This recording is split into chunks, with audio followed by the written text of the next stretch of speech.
Téléspectateurs d'Ecclesia TV, c'est avec beaucoup de joie que nous vous retrouvons à l'occasion de cette autre émission, une émission toute spéciale dans le cadre donc de la célébration de l'Assomption de notre mère à tous, la douce Vierge Marie, mère de toute l'humanité.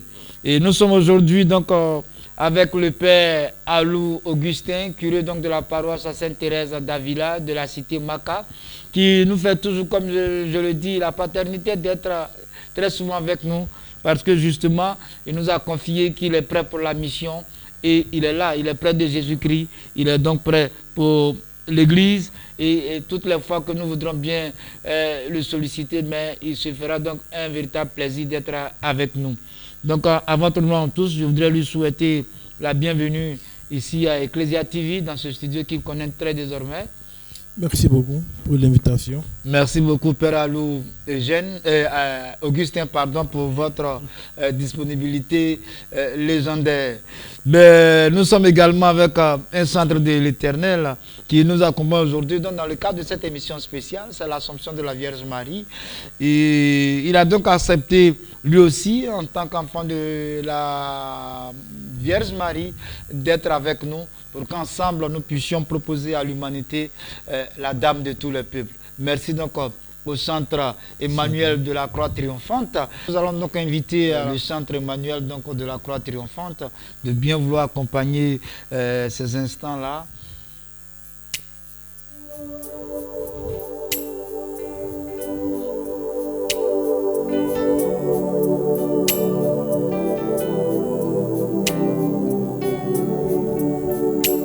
Marie, tendresse dans nos vies.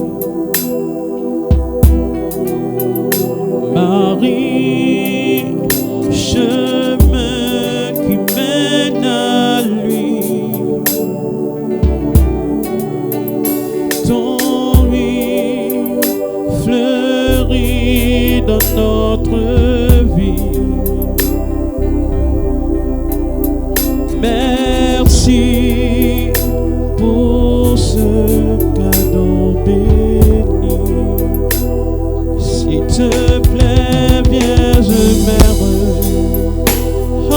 obtiens-nous de Jésus de faire au silence pour habiter chez lui.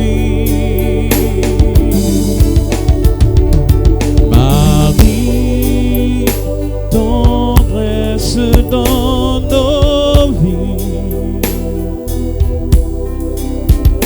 Marie, chemin qui mène à lui. Ton lui fleurit dans notre vie. Merci pour ce cadeau béni. Merci pour ce cadeau béni. Merci vous qui nous accompagnez à chaque fois que Dieu nous donne ce temps de grâce, ce temps de partage, ce temps de bénédiction, pour que nous puissions présenter et proposer au monde la bienheureuse Vierge Marie. Nous sommes donc en votre compagnie et avec le père Alou Augustin, qui, je le rappelle, est le curé de la paroisse Sainte-Thérèse d'Avila dans le diocèse de Yopougon, et qui est avec nous aujourd'hui, avec qui nous allons parler de l'Assomption de la Vierge Marie, avoir donc des informations relatives à cette fête, parce qu'il est bon pour que le peuple soit naturellement formé, voilà, et puis avoir une idée très claire de ce que nous célébrons. Effectivement. La fête de l'Assomption a pris donc des dimensions en Côte d'Ivoire. Les chrétiens catholiques fêtent l'Assomption avec beaucoup de joie, beaucoup de faste, mais nous sommes combien à comprendre le sens profond, à connaître les origines, à connaître l'histoire de l'Assomption et en retirer toutes les grâces et bénédictions qui pourraient éventuellement en découler. Ce sont donc autant de questions qui justifient ce plateau et qui vont donc nous permettre tout au long de cette émission, chers téléspectateurs, de nous abreuver à la source du révérend Père Alou, qui est enfant privilégié de la Vierge Marie, comme le sont tous les prêtres. Voilà. Alors mon Père, en tout cas, merci encore. Et l'Assomption, qu'est-ce qu'on pourrait déjà dire en introduction? Alors, en introduction, il faut d'abord retenir que la dernière mention qui a été faite de la présence de la Vierge Marie, ça se trouve dans le livre des Actes des Apôtres, au chapitre 1, verset 14. Il a dit ceci: tous d'un même cœur étaient assidus à la prière, avec quelques femmes, dont Marie, mère de Jésus, et avec ses frères. C'était la dernière fois qu'on parlait de la Vierge Marie, en Actes des Apôtres. Dans la Bible. Dans la Bible. Donc, il faut vraiment le retenir. Il faut le retenir. Chers téléspectateurs. Acte 1, verset 14. Voilà. La dernière mention de la présence de la Vierge Marie avec les disciples, bien sûr, après la montée de Jésus-Christ. Voilà. Très bien. Et donc, d'où nous vient-il qu'on ait la fête de l'Assomption? Est-ce que c'est biblique, comme tu l'avais eu à le dire plus haut? C'est ce que nous allons essayer autant que nous le pouvons, avec l'assistance de l'Esprit Saint, de pouvoir apporter quelques éclaircies pour aider les uns les autres à la compréhension de la chose. Il faut se retenir que la tradition fait vivre la Vierge Marie quelque temps avec Jean à Éphèse. Mais c'est sans doute à Jérusalem qu'elle termine son séjour terrestre. D'après les récits apocryphes, c'est-à-dire ce qui n'a pas été retenu dans la Bible, remontant au 5e siècle, les apôtres furent mystérieusement avertis de se retrouver à Jérusalem. Ils purent alors entourer la Mère de Dieu lors de ses derniers instants et de sa dormition. 3 jours après sa mort, les anges enlevèrent le corps ressuscité de Marie vers le ciel. L'événement marial de ce jour correspond à la fois à la mort, à la résurrection et à l'ascension de Christ. Au VIe siècle, l'empereur byzantin étend à l'ensemble de l'église byzantine une fête mariale le 15 août. Il lui donne le nom de Dormition de la Mère de Dieu. Cette fête se répand ensuite dans toute l'église universelle. En Occident, elle prend le nom de... C'est des faits qui ont existé. C'est des faits, c'est des écrits qui existent, soit écrits de la part des apôtres, des disciples, ou bien de quelqu'un qui a été témoin de la vie de Jésus-Christ, ou bien de quelqu'un qui était auprès de Jésus-Christ. Mais quand l'Église devait constituer ce qu'on appelle le Nouveau Testament, alors il y a des écrits qu'on a dit, bon, on met de côté, et ça, on prend. Mais ce n'est pas pour autant qu'on ne va pas se pencher sur ces écrits-là pour connaître un peu l'histoire de notre Église. Très bien. Alors, il y a donc ce fait, et après, il y a donc l'empereur, voilà, donc qui indique, qui fait bonne place à la Vierge Marie, voilà, en demandant que nous puissions la célébrer. Voilà.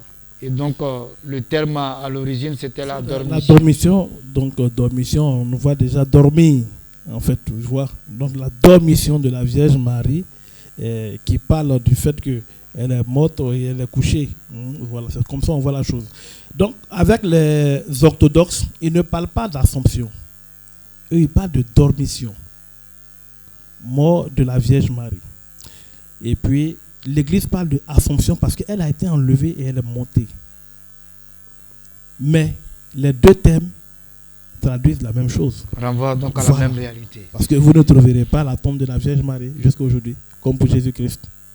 Voilà, il n'y a pas de lieu où les deux ont été enterrés. On voit la tombe de Jésus-Christ, mais elle est vide.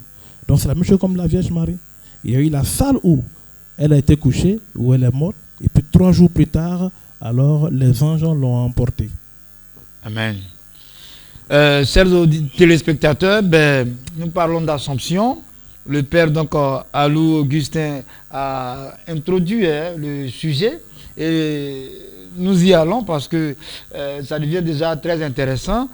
Donc nous allons demander au père qui a situé déjà le cadre de cette fête d'expliquer un peu le sens de l'Assomption. Alors, ce qu'il faut retenir, c'est que la plupart des mots que nous utilisons ont pour origine des mots latins. D'accord. Donc, Assomption vient du mot assumere, qui veut dire enlever. Enlever. Alors, on parle de l'Assomption de la Vierge Marie parce que c'est Dieu qui l'attire au ciel. Comme je l'ai dit dans l'introduction, on a planté le décor. Sur inspiration de l'Esprit Saint, tous les apôtres vont revenir à Jérusalem. Et là, la Vierge Marie meurt. 3 jours plus tard, les anges viennent la prendre pour aller. Donc, il enlève son corps. Donc, elle entre au ciel, corps et âme. Elle ne connaît pas la corruption du corps comme son fils Jésus-Christ. Maintenant, sûrement que vous me posez la question, mais pourquoi est-ce qu'on fête cette montée de la Vierge Marie le 15 août? Naturellement. Voilà. Alors, ce qu'il faut retenir, c'est que la date du 15 août c'est en fait à cette date-là qu'a été inaugurée la toute première église dédiée à la Vierge Marie au 5e siècle. Vous vous rappelez que plus haut, j'avais parlé de cet empereur byzantin. Donc, pour la toute première fois, ce 15 août-là, de cette année-là, il y a eu l'inauguration de la toute première église dédiée à la Vierge Marie. Et donc, automatiquement, l'empereur a demandé qu'à ce jour-là, on puisse fêter la montée de la Vierge Marie au ciel. C'est-à-dire qu'une église qui a été placée sous le vocable De la Vierge Marie. Qui te confie à la Vierge Marie. Je prends un exemple simple. Nous avons ici peut-être la basilique Notre-Dame de la Paix. Donc, si on essaie d'extrapoler un peu, le jour de l'inauguration de Notre-Dame de la Paix, alors ce jour-là, l'empereur a demandé qu'on y mette la fête de la montée de la Vierge Marie. Comme ça revient encore, ça reste dans les esprits. D'accord. Voilà donc l'origine du choix. Du choix, voilà. De la date donc du 15 août. Voilà, pour célébrer donc l'Assomption de la Vierge Marie, sa montée au ciel, corps et âme. Très bien. Alors, chers téléspectateurs, nous sommes à la source et donc à l'école également.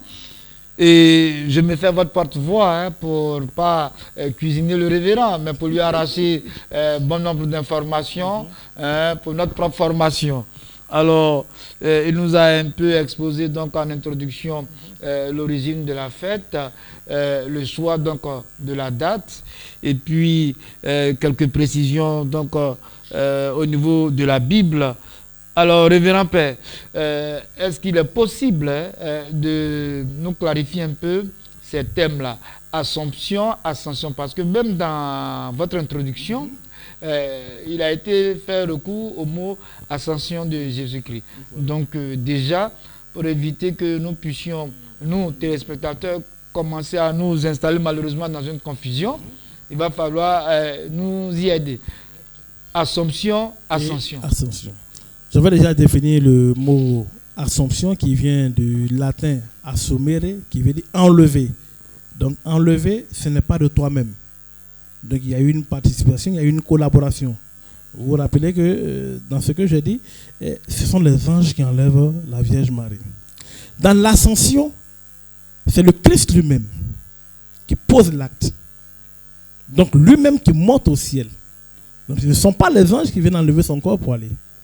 Ce qui permet de faire la différence entre la montée de la Vierge Marie et la montée de Jésus-Christ. Il en va de même dans l'Ancien Testament. Vous verrez, Élie, c'est une assomption. Comprenez? Parce que là, Dieu vient agir, il y a une participation. Alors que pour Jésus-Christ qui est Dieu, c'est lui-même qui monte au ciel, pendant que ses disciples le voyaient partir.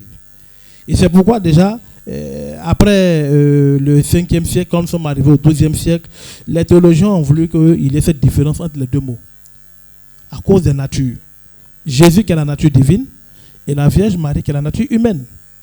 C'est vrai, on n'oublie pas que notre Seigneur Jésus qui a les deux natures, et la nature divine et la nature humaine. Mais pour ne pas, comme tu l'as dit, qu'il y ait des amalgames, alors pour le Christ, on parle de ascension. Il monte de lui-même. À part lui, si la faveur est accordée à un être humain, alors cela est fait par Dieu. Donc il y a une collaboration, il y a pas forcément collaboration, mais je veux dire, il y a un apport extérieur. Donc la Vierge Marie fait l'Assomption et Jésus-Christ fait l'Ascension. Bien. Alors, téléspectateurs, les choses sont dites avec beaucoup de clarté. Donc, je pense que nous comprenons avec aisance. Et ça, c'est quelque chose qui pourrait éventuellement vous accompagner dans vos moments donc, de rencontre avec certains frères séparés. Voilà, donc, au sujet de la Vierge Marie, un sujet qui malheureusement fait beaucoup de débats, alors qu'il ne devrait pas en être ainsi. Parce que, comme je le dis très souvent, refuser d'avoir Marie comme mère, mais c'est décider d'être orphelin. Mais bon, nous y reviendrons. Alors, l'Assomption est inscrite dans les dogmes. Oui. C'est le 4e dogme marial. Le 4e. Le 4e dogme marial. D'accord. Pour le moment, c'est le 4e et le dernier. On attend qu'il y ait peut-être un autre dogme concernant la Vierge Marie. Alors, il y a eu avant le dogme de l'Assomption qui a eu lieu le 1er novembre 1950. Mais déjà, révérend, excusez-moi de vous interrompre dans votre élan, mais puisque nous sommes à la source du savoir, est-ce qu'il est possible de nous définir déjà le dogme? Alors, le dogme, c'est une vérité établie par l'Église, mais inspirée par Dieu, sur une réalité. Elle peut ne pas être démontrable physiquement, mais c'est un acte de foi. Et quand Dieu vous inspire, aucune intelligence humaine ne peut aller contre la chose. Donc, l'histoire de l'Église retient qu'il y a eu 4 dogmes pour la Vierge Marie. Au vu de ce que nous vivons, l'Esprit Saint vient nous dire telle chose est une vérité indéniable. Et ne cherchez même pas à démontrer avec votre intelligence humaine parce que vous n'y arriverez même pas du tout. Bien souvent, on se confond à vouloir défendre ou bien à démontrer certaines choses. Mais on n'y peut pas. On n'y arrive même pas du tout. Prenons au passage comme ça, si vous voulez, le dogme de la Sainte Trinité. Quelle que soit notre intelligence, on n'arrive même pas à démontrer ce que c'est. Donc, ce sont des vérités qui relèvent de notre foi, mais inspirées par l'Église catholique, plutôt inspirées par Dieu, par le canal de l'Esprit Saint. Donc, quand nous revenons à la Vierge Marie, comme je l'ai dit, c'est apprendre ou à laisser. Voilà. Quand on est catholique, quand vous êtes catholique, vous y allez pour vous donc, pour pas faire autrement. Voilà. Ça fait partie de votre foi. Et c'est ce qui, justement, nous permet de nous démarquer des autres. D'accord. Donc, comme je l'ai dit, je reviens à dire, ne cherchez même pas à expliquer, vous n'y arriverez pas. Ça, c'est le mystère divin, c'est Dieu seul qui saura vous l'expliquer. Voilà. Mais on définit ces dogmes-là avec le langage humain que nous avons. Avec le français, que ce soit en anglais, mais c'est avec le langage humain qu'on va définir ce dogme comme on le peut. Mais si on essaie de trop réfléchir, on va se perdre dans les explications. Malheureusement. Alors, essayons de rappeler un peu les différents dogmes qui sont liés à la Vierge Marie. Déjà en 431, on a le dogme de la maternité de la Vierge Marie qu'on appelle le Théotokos, Marie Mère de Dieu. Ce dogme vient dire que pour le fait que Dieu a accordé à la Vierge Marie la grâce de mettre au monde Jésus, qui est vrai Dieu, elle est en même temps Mère de Dieu. Ça choque. Beaucoup auraient voulu et veulent qu'on dise que la Vierge Marie est la mère de Jésus-Christ homme, mais pas Jésus-Christ Dieu. Et pourtant, il a les deux natures. Jésus-Christ est Dieu et homme. Et donc, elle ne peut pas être mère de l'homme sans être mère de Dieu, puisque les deux natures sont en lui. On ne peut pas diviser. Donc, vous voyez déjà que avec des choses simples, on peut comprendre un dogme, mais en voulant être trop intelligent, on va se perdre. Je ne peux pas dire que ta maman est maman de Germain chrétien sans être la maman de Germain fonctionnaire. Parce que même étant chrétien, tu es un fonctionnaire, on suppose. Il y a les deux que tu fais. Je prends un exemple simple en fait pour qu'on puisse comprendre. Alors, dis que ta maman est maman de Germain catholique, mais elle n'est pas maman de Germain le fonctionnaire. Tu comprends un peu maintenant? Voilà. Le deuxième dogme, c'est le dogme qui a été énoncé au Conseil de Latran en 649. Tu parles de la virginité perpétuelle de la Vierge Marie. Elle est restée vierge avant, pendant et après la naissance de Jésus-Christ. Quand on s'appuie sur les textes bibliques parlant de Jésus, les frères de Jésus qui sont allés le voir, les gens diront, mais oui, mais si on dit qu'il y a eu des frères, c'est que la Vierge Marie a encore eu des enfants. Et c'est pourquoi j'aime toujours revenir à ce que nous avons de bon et de beau. Il est quand même étonnant que nous, les Africains, n'arrivent pas à bien comprendre les choses bibliques, et pourtant, comment est-ce que nous nous appelons Africains? Le cousin, on l'appelle mon frère. C'est le langage français qui fait la différence. Mais nous, c'est mon frère, c'est ma soeur. Quand bien je sais que ce n'est pas mon frère consanguin, mais je dis que c'est mon frère. Allons un peu plus loin. Quand deux Africains se retrouvent à l'étranger, comment ils s'appellent? Mon frère. Pourtant, l'autre peut être burkinabé, l'autre togolais, mais quand il le voit, c'est mon frère. Donc, qu'on n'aille pas apporter un faux procès à la Vierge Marie pour dire qu'après Jésus-Christ, elle a eu d'autres enfants. Mais elle les a eu avec qui? Puisque en temps Joseph est mort. Avec qui elle les a eu? Avec quelqu'un d'autre? Et puis si tel était le cas, posons-nous la question, ils sont où actuellement? Parce qu'il y a une descendance là, où ils ont tous été exterminés. Pour dire simplement qu'il y a des débats qui ne tiennent pas lieu. Et donc les Saints viennent dire, il faut proclamer ce dogme, c'est une vérité. Elle est restée vierge avant, pendant et après la naissance de Jésus-Christ. Après ce dogme, il y a eu le troisième dogme qui a été proclamé en 1854 par le pape Pie IX, qui parle de l'Immaculée Conception. C'est-à-dire le péché ne l'a jamais atteinte. Elle est restée pure depuis sa conception virginale dans le sein de sa mère jusqu'à ce qu'elle meure et qu'elle entre au paradis. Donc le péché ne l'a pas atteint. C'est pourquoi elle a pu porter Dieu en elle. Elle a été véritablement consacrée. Consacrée, voilà. Donc elle est mise à part. Donc Dieu ne peut pas venir habiter dans un sein qui est souillé par le péché. Voici, vous comprenez la chose. On se plaint du dogme de l'Immaculée Conception. Mais pourtant, nous-mêmes entre nous, on ne peut pas accepter qu'on te serve de la nourriture dans un bol qui est sale. Prenons un exemple thérapeutique. Aussi simple que ça. C'est simple. Mais si nous sommes d'accord que Dieu, Jésus-Christ est Dieu, Fils de Dieu, et qu'il doit naître d'une femme, mais il faut que Dieu puisse protéger cette femme-là, qu'elle ne soit pas touchée par le péché, qu'elle soit exempte de toute souillure, pour que Dieu qui arrive, il soit dans un réceptacle assez sain et bien sain. Aussi simple. Autant vous ne pouvez pas accepter qu'on vous serve dans un bol sale, il ne faut pas aller faire dire aux gens que la Vierge Marie n'a jamais été immaculée.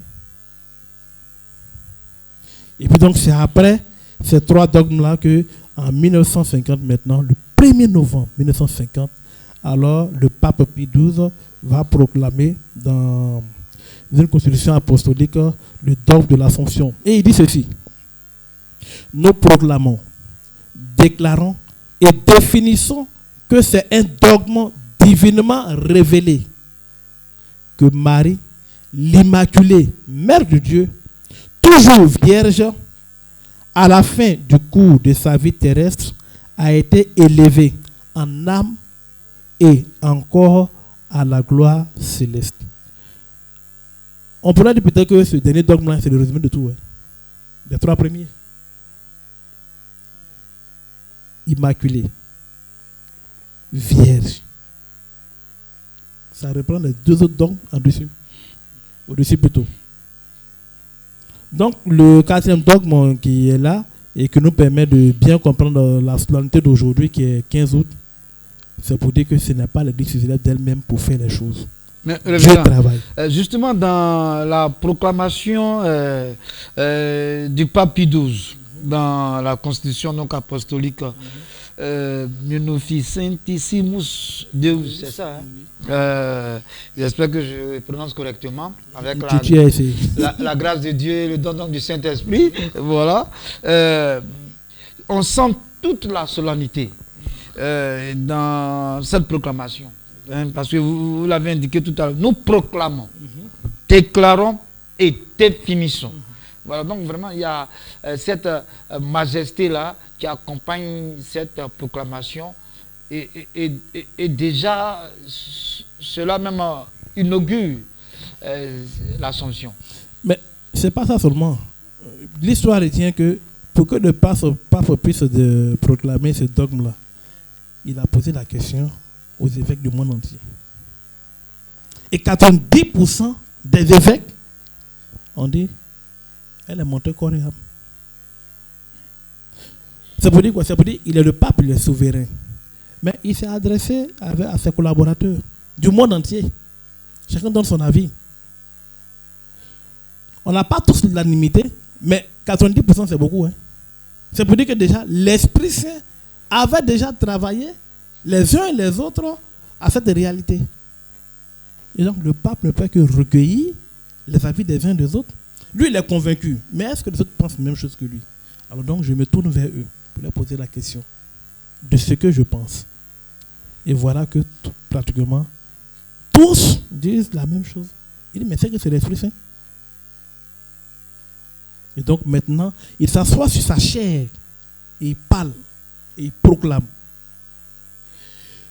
Un peu plus loin, le chrétien catholique, je dis bien chrétien catholique parce qu'il peut être chrétien évangélique. Mais le chrétien catholique, pour faire la différence, c'est-à-dire celui qui a reçu le baptême dans l'église catholique et qui dit que lui ne peut pas accepter ce dogme-là, on dit qu'il est anathème. Retenez, chers téléspectateurs, parce que là, le débat prend une tournure assez sérieuse. Oui, mais elle a toujours été sérieuse. Assez prononcée, oui. Parce que là, il y a des conséquences qui peuvent découler donc de votre non-adhésion à la proclamation de ce dogme. Enfin, des dogmes oui, donc de l'Église catholique. Oui. Parce que ça fait partie de notre foi, ce que nous proclamons. Alors, vous ne pouvez pas dire que vous recevez le baptême, mais il y a certaines choses de cette Église-là que vous ne voulez pas. C'est comme appartenir à un groupe. Il y a des statuts et règlements. Donc, je ne peux pas dire que je veux appartenir au groupe de Germain, mais cet article-là, moi, je ne le veux pas, je ne vais pas respecter. Donc, tu n'appartiens pas à mon groupe. Autant ne pas entrer. Et il serait intéressant même que dans nos catéchèses, nous puissions apprendre ça aux catéchumènes avant d'aller au baptême. Ce fondement de notre foi, là, ce dogme-là, par moment échanger avec eux pour leur faire comprendre dans quoi ils se mettent. Parce que beaucoup de personnes ont reçu le baptême, mais sans savoir réellement ce que cet engagement implique. Donc tu ne peux pas. C'est comme il y a des gens qui aujourd'hui disent qu'on fait trop l'appel bas, on fait la part belle à la Vierge Marie. C'est-à-dire on parle trop de la Vierge Marie dans l'Église catholique. Et que j'ai été frappé par une dame qui disait que même dans le credo, quand on arrive à la mention de la Vierge Marie, elle préfère citer. Il dit mais pourquoi? Elle dit non, il faut qu'on parle plus de Jésus-Christ que de la Vierge Marie. Il dit mais quand tu prends le credo, combien de fois on parle d'elle? Ce qu'on te dit c'est la vérité. On dit qu'il est né d'une femme qui est vierge, qui est la Vierge Marie. Où est le problème pour que tu te laisses à ce niveau? Est-ce dans le nôtre on parle de la Vierge Marie? Elle dit non. Il dit mais alors, tu as quel problème? Donc toi, tu reçois notre baptême, mais il y a des choses que tu ne veux pas. Si tu nous avais dit ça au début, tu n'aurais pas reçu le baptême. Et il nous appartient donc à nous d'échanger avec les catéchumènes sur les dogmes de l'Église catholique aussi par moment, pour qu'ils comprennent. De sorte que leur adhésion à la foi catholique soit une adhésion libre, volontaire, mais avec beaucoup d'amour. Et non une adhésion avec de l'ignorance. Si aujourd'hui nous nous plaignons du fait qu'il y en a qui quittent l'Église catholique, c'est vraiment qu'ils n'ont pas eu tout le fondement qu'il faut. Ils n'ont pas eu la base conséquence. C'est vrai que pendant 3 ans on apprend la catéchèse, mais est-ce qu'on parle des dogmes?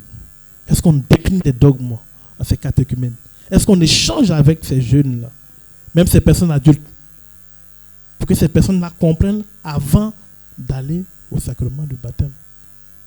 Beaucoup y vont, peut-être par souci de faire la fête, ou bien pour un effet de mode, mais ils ne comprennent pas réellement ce qu'il y a à l'intérieur. Et ça, on ne peut pas leur en vouloir, mais c'est à nous, pasteur. Ben, si le ballon vient de l'adversaire, il n'y a plus d'hors-jeu, révérend père. Donc, vous savez ce qu'il vous reste à faire pour que les chrétiens qui viennent au baptême puissent vraiment y demeurer. C'est surtout ça. Et puis vivre en bonne intelligence avec leurs frères et sœurs et surtout en enfants de Dieu. Nous poursuivons donc cette école, hein, voilà, cette école de Marie, parce que nous sommes véritablement la source donc de la formation. Nous recevons donc des informations extrêmement utiles qui nous permettent justement de comprendre cette fête de l'Assomption et puis de la célébrer avec tout l'amour d'un enfant pour sa maman. Alors, chers téléspectateurs, je voudrais que le Père quand même puisse nous donner la source biblique. Voilà.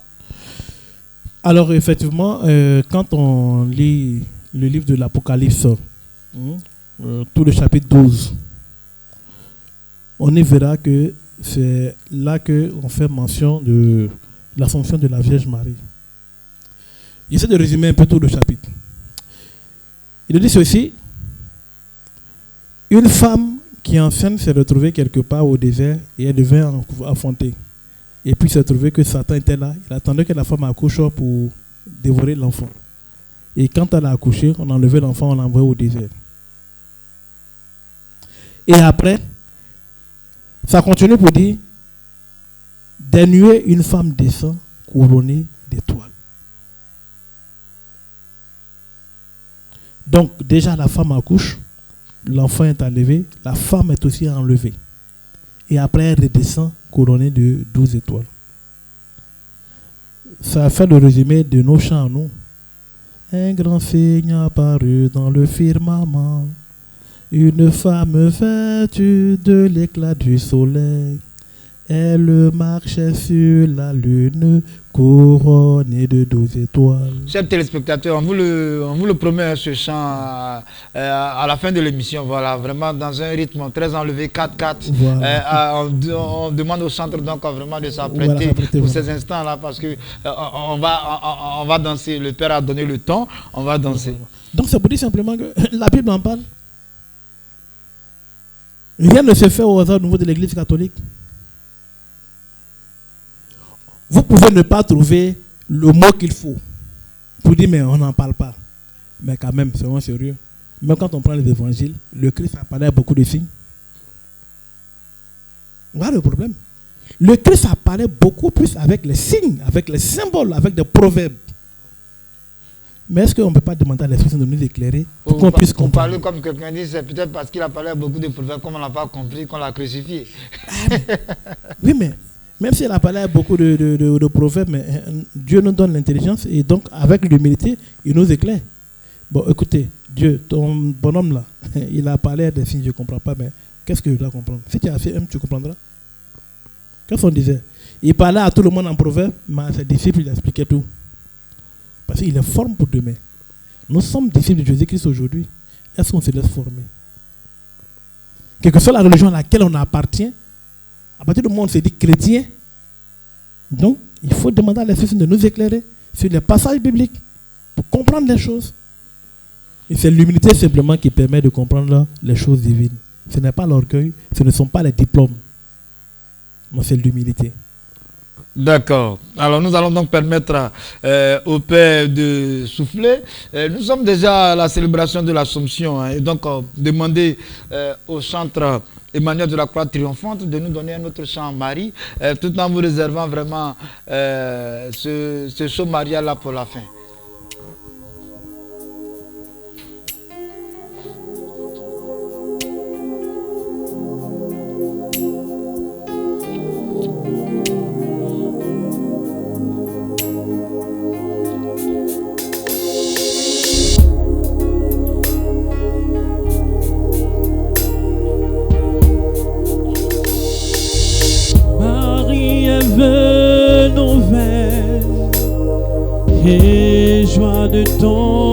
Seigneur, tu as donné naissance à Jésus le Sauveur. Par toi nous sont ouvertes les portes du jardin. Guide-nous en chemin, étoile du matin. Nous te saluons, ô toi Notre-Dame, Marie Vierge sainte, que drape le soleil. Couronnée de toi, la lune est sous tes pas. En toi nous est donnée l'aurore du salut.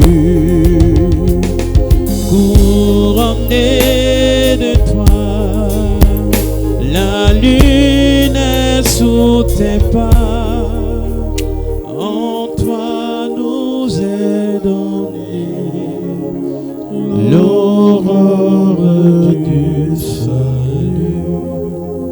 Très beau chant, la Vierge Marie. Chers téléspectateurs, assurez-vous, votre émission religieuse sur Ecclesia TV, Marie Kiev, tu vous réserves beaucoup de choses pour l'année. Il y aura ce grand concert marial que nous allons organiser, les chants à la gloire de Dieu par Marie, des chants qui seront chantés pour montrer notre dévotion à la Vierge Marie, que ce soit dans l'adoration, dans la louange, mais nous aurons donc ce grand rassemblement, je voudrais vous assurer. Alors mon père, oui. Le temps court, les informations que nous recevons sont également importantes, donc nous allons y aller. Marie a-t-elle connu la mort physique, puisqu'on parle de mort? Oui, mais effectivement, vous vous rappelez que je parlais de dormition. En tant qu'être humain, elle est passée par la mort. C'est vrai, on aurait pu dire, mais Jésus-Christ qui est son fils, qui est Dieu, il aurait pu l'empêcher de mourir. Ça, c'est Dieu qui dispose de ce qu'il veut.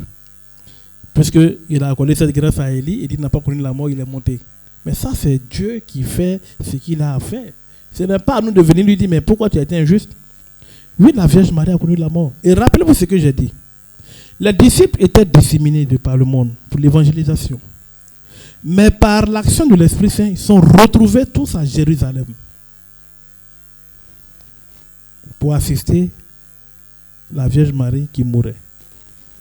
Et 3 jours plus tard, comme son fils, alors elle ressuscite et les anges viennent la prendre.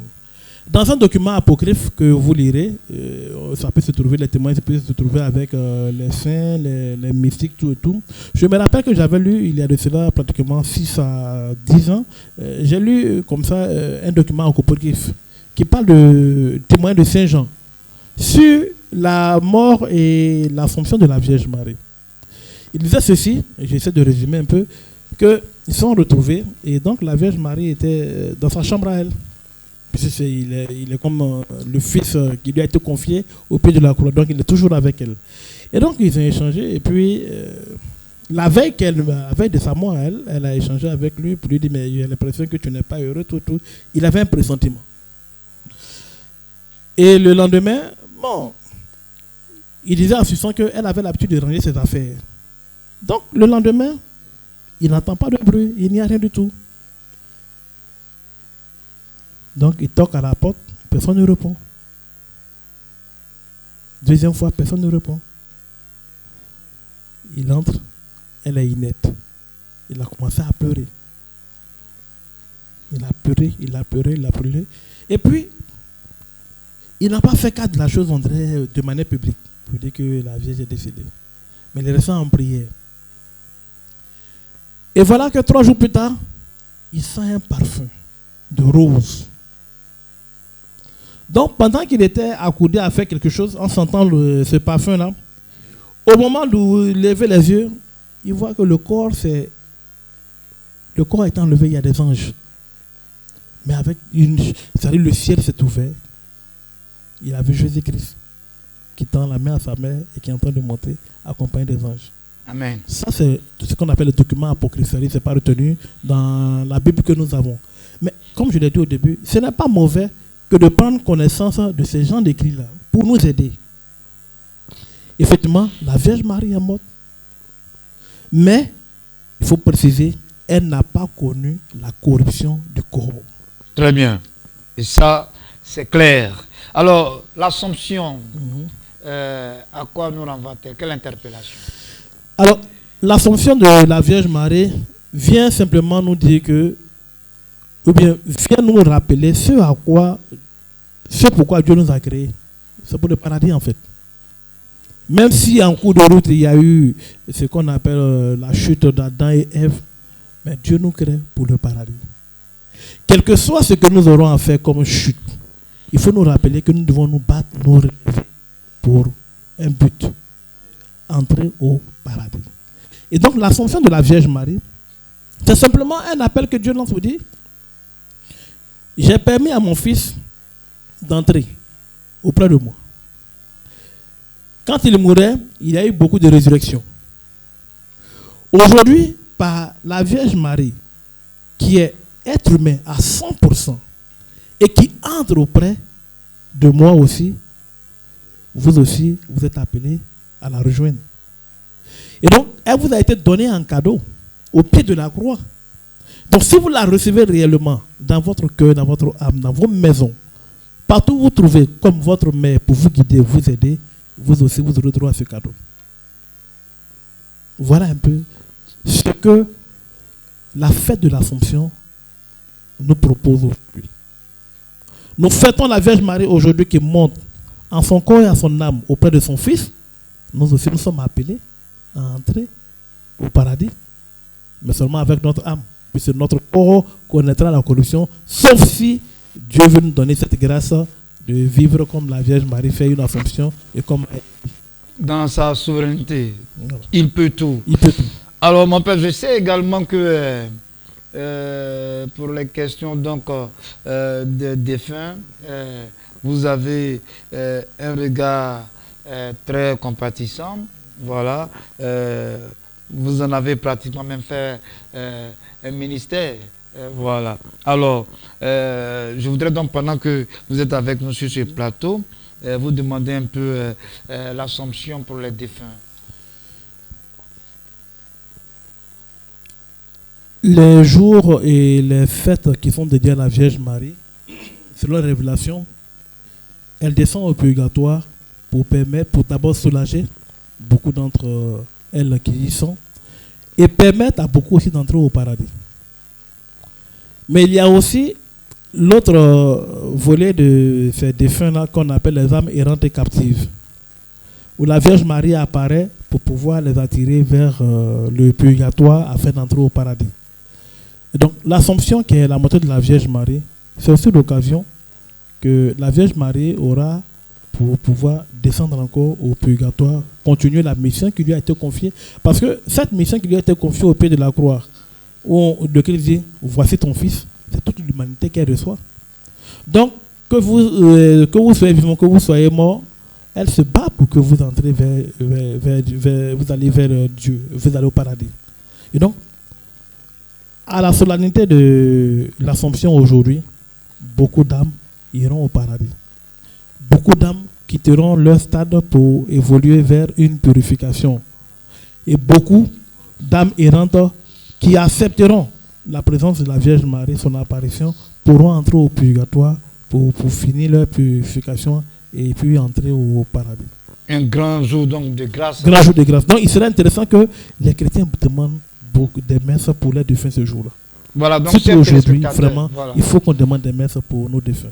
À la célébration donc de l'Assomption, le Père nous dit clairement qu'il est une opportunité pour nous tous de demander beaucoup de messes pour les fidèles défunts, oui. Parce que Marie va les rejoindre pour vraiment les retirer donc de là-bas. Effectivement. Merci beaucoup pour cette information, mon Père. Alors, mon Père, nous sommes pratiquement au terme donc de cette émission. Que retenir? Alors, qu'est-ce qu'il faut retenir? Permettez-moi de lire ce que j'ai écrit. Je vous en Pour prie. conclure, disons que Marie, par son fiat, est la mère de Jésus, Rédempteur et Sauveur, et partant notre mère à tous, puisque nous sommes frères de Jésus-Christ. Elle est restée parfaitement fidèle à la personne et à la mission de son Fils dans la foi et dans son obéissance. Pour ces motifs, la Vierge Marie, en tant que servante du Seigneur, depuis son entrée dans la gloire du Père, continue son rôle de salut dans lequel s'exerce sa médiation maternelle subordonnée à celui qui est l'unique médiateur. Donc Marie ne prend pas la place de Jésus. Elle intercède auprès de son Fils Jésus pour nous, mais Jésus est le seul médiateur entre les vivants et Dieu. Donc elle ne sautera pas son Fils pour aller voir le Père. Elle présente notre cas à son Fils, qui lui, quand il les agrée, il les donne à son Père. Dans la lumière de Dieu, la Vierge Marie connaît tous nos besoins. Elle se fait notre avocate auprès de Jésus qui, selon saint Paul, est toujours vivant pour intercéder en notre faveur. La Vierge Marie, notre mère, est tellement unie à son Fils que sa prière est sûre d'être exaucée comme il nous l'a promis. Et nous devons vérifier cela au noces de Cana. Il n'a rien refusé à sa mère quand elle a intercédé pour ce couple. Ainsi, dans notre perpétuel état de manque, c'est-à-dire nos besoins et nos détresses, recourons à elle en toute confiance. C'est ainsi que nous partagerons un jour avec elle la joie de Dieu pour sa plus grande gloire, lui qui est vivant pour les siècles des siècles. Amen. Chers téléspectateurs, c'était donc une émission très enrichissante. C'est l'Assomption de la Vierge Marie. Et le Père Alou donc, nous a gratifié de beaucoup d'informations qui participent à notre formation. En tout cas, merci beaucoup, révérend Père. Merci à vous, Germain, de m'avoir invité. C'est nous. Et puis, nous avons promis, voilà, on va finir vraiment cette émission en beauté. Nous allons demander au Père de nous accorder la bénédiction. Et puis, après quoi, le centre Emmanuel de la Croix Triomphante va triompher voilà, avec vous, chez vous, pour que nous puissions véritablement nous aussi nous réjouir de toutes ces grâces-là qui seront distribuées en ce beau jour donc, de la célébration de l'Assomption.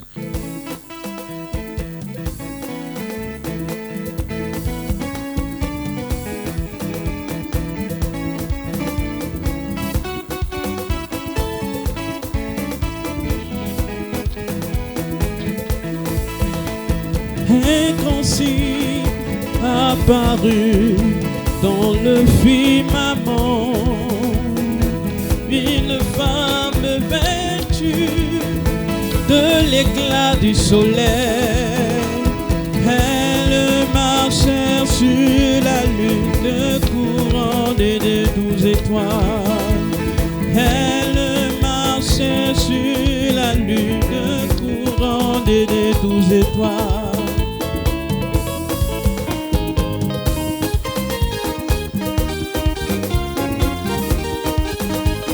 Chantez au Seigneur un chant nouveau, car il a fait des merveilles.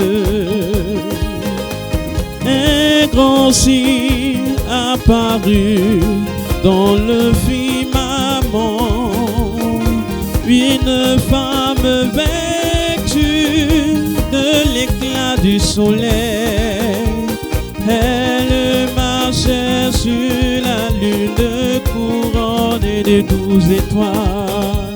Elle marchait sur la lune couronnée de 12 étoiles. Un grand signe apparut dans le firmament, une femme vêtue de l'éclat du soleil. Elle marchait sur la lune couronnée de 12 étoiles.